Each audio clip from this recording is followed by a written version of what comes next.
Nandito tayo sa Tansa, Cavite. Baka magkabit ng paper bag.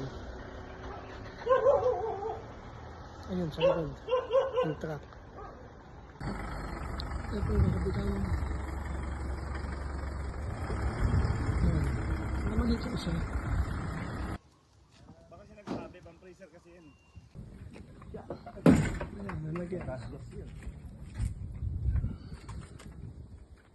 Polar ang ilalim. Ito kakabitan. Ayan, yan. Mali, alas 2 ng hapon. Ito nalagay namin, polar. Polar na pasok curtain. So, pang freezer talaga siya.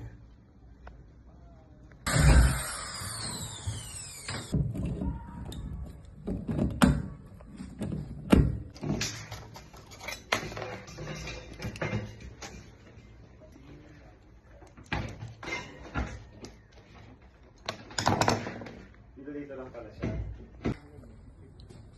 May isang stick. Okay, sabs na kami. Ito siya. Polar. Ayan siya. Ayun mahangin. Pacheck na lang boss, tapos na po. Ayun mahangin siya yan.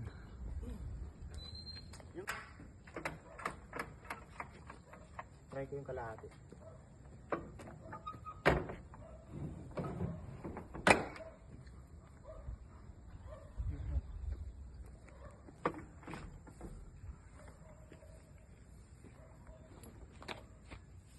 Guys, magpapa-install, DM lang kayo.